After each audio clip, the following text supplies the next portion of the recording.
부동산 PF, 이미 시작된 붕괴 시나리오. 올해 1월부터 3월까지 딱 68일 동안 문을 닫은 건설사가 823곳입니다. 하루에 12곳씩 사라지고 있습니다. 작년 같은 기간보다 18.6% 늘었고 이건 2014년 이후 12년 만에 최대 수치입니다. 여기서 끝이 아닙니다. 올해 들어 법정 관리를 신청한 종합건설사만 11곳, 시공능력평가 200위권 안에 드는 중견사들입니다.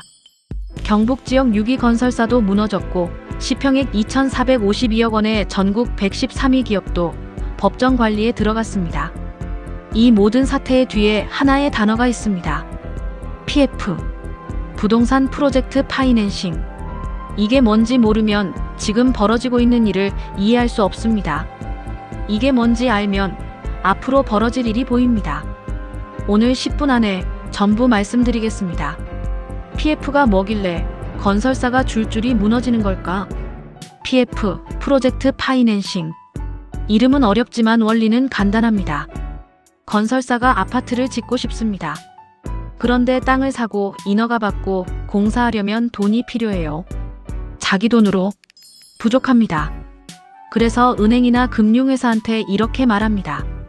이 프로젝트 완성되면 돈 벌 수 있으니까 돈 빌려줘. 이게 PF입니다. 미래의 수익을 담보로 지금 돈을 빌리는 것. 여기까지는 문제 없습니다. 문제가 되는 건 이 돈이 얼마나 쌓였는지입니다. 2025년 12월 말 기준 금융권 전체 PF 익스포저가 174조 3천억 원입니다. 174조요. 이게 얼마나 큰 돈이냐? 2008년 글로벌 금융위기 때 PF 규모가 약 100조 원이었습니다. 지금은 그때의 1.7배입니다. 그런데 대부분의 사람들이 모르는 게 있습니다. 이 174조 중에서 진짜 위험한 돈은 따로 있다는 겁니다. 브릿지론이라고 합니다. 본격적인 공사가 시작되기 전 땅만 사놓고 인허가를 기다리는 단계에서 빌린 돈. 이 돈의 잔액이 16.3조 원. 이 중 80%가 저축은행, 증권사, 캐피탈 같은 제2금융권에 몰려 있습니다. 문제는 이 브릿지론 사업장 중 상당수가 인허가도 못 받고 착공도 못하고 그냥 멈춰 있다는 겁니다. 경공매에 올라온 부실 사업장 잔액 10.6조 원 중 9.1조 원이 인허가 착공 전 단계의 브릿지론입니다. 땅만 사놓고 아무것도 못한 채 이자만 나가는 돈이 9조 원이 넘는다는 뜻입니다. 이게 지금 터지고 있는 겁니다. PF 붕괴, 도미노는 이렇게 쓰러진다. 자, 이제 이 PF 부실이 어떻게 도미노처럼 무너지는지 단계별로 설명드리겠습니다. 도미노 1단계 미분양 폭탄. 아파트를 지었는데 안 팔립니다. 2025년 10월 기준 전국 미분양 주택 69,069가구 3개월 연속 증가. 이 중에서 진짜 문제는 악성 미분양입니다. 준공이 끝났는데도 안 팔린 주택 29,555가구 12년 만에 최대치. 이 중 86.7%가 지방에 몰려 있습니다.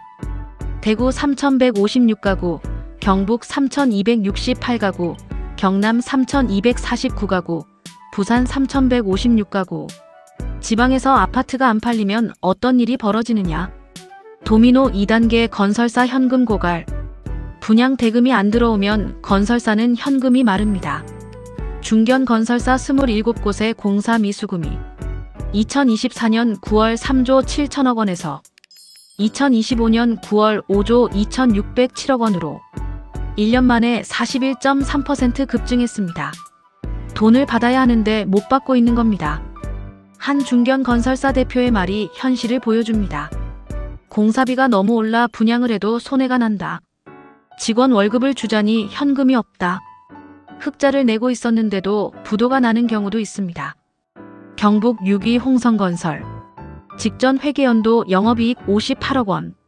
그런데 공사 미수금 회수가 지연되면서 흑자 도산했습니다. 돈을 벌고 있는데 현금이 없어서 쓰러지는 겁니다. 도미노 3단계 금융권 충격. 건설사가 못 갚으면 돈을 빌려준 금융회사가 맞습니다. PF 대출 연체율 2024년 한때 10%를 넘었습니다. 2025년 12월 기준 3.88%로 내려왔지만 이건 부실 사업장을 대규모로 정리상각한 결과입니다. 실제로 2025년 한 해에만 12조 원 규모의 부실 사업장이 경공매와 상각을 통해 장부에서 지워졌습니다. 쉽게 말하면 연체율이 낮아진 게 아니라 연체된 것들을 장부에서 지운 겁니다. 특히 위험한 곳은 상호금융입니다. 농협, 새마을금고, 신협, 지역 단위 농협이 부실 사업장을 53곳이나 안고 있고 상호금융 전체의 PF 고정이하여신 비율은 시중은행과는 비교가 안 될 만큼 높습니다. 한국금융연구원은 이렇게 경고했습니다. 상호금융 업권의 부동산 PF 부실화가 확대되고 있다. 도미노 4단계 하청업체 근로자 연쇄 피해. 건설사가 무너지면 하청업체가 쓰러지고 하청업체가 쓰러지면 현장 근로자가 일자리를 잃습니다. 2020년에서 2025년 사이 전문건설업 폐업이 35.8% 증가했습니다. 전북 전주의 한 건설사 1,000억 원 규모 공사를 수개월째 중단했습니다. 인부들을 빼냈고 현장에는 철골 구조물만 남아 있습니다. 대건설정책연구원은 경고합니다. 중소중견 건설사 위기를 방치하면 건설산업의 핵심 역량이 소실될 것이다. 도미노 5단계 공급 절벽 집값 상승.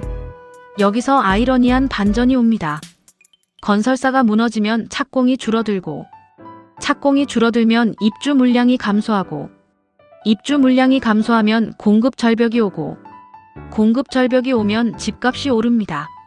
실제로 2025년 건설기성은 전년 대비 17% 감소. 이건 1998년 이후 최대 감소폭입니다.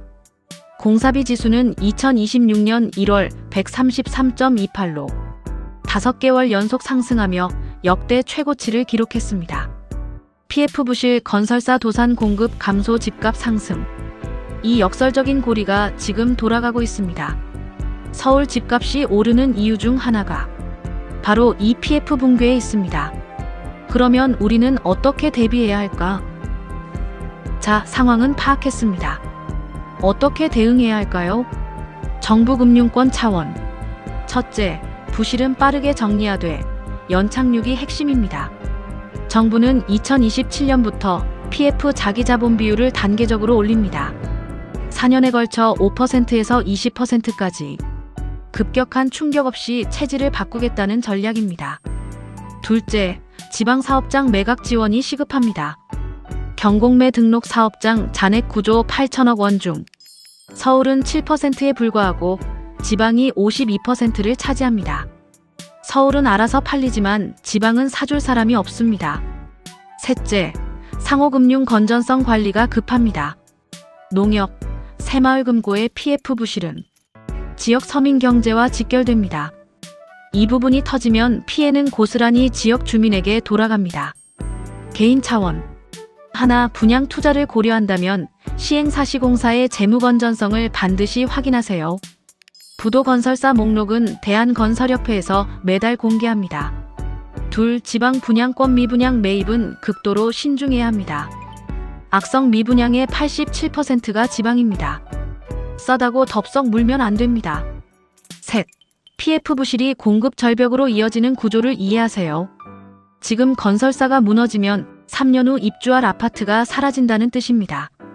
서울 수도권 내 집 마련을 계획하고 있다면 이 타임라인을 역산해서 판단해야 합니다.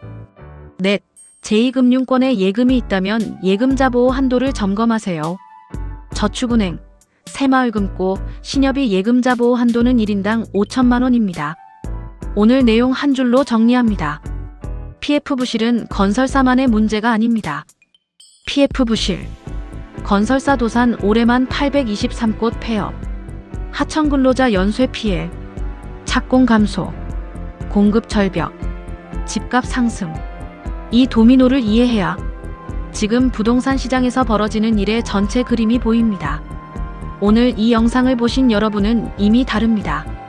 대부분의 사람들은 PF가 뭔지도 모릅니다. 뉴스에서 건설사 부도라는 헤드라인만 보고 넘기죠.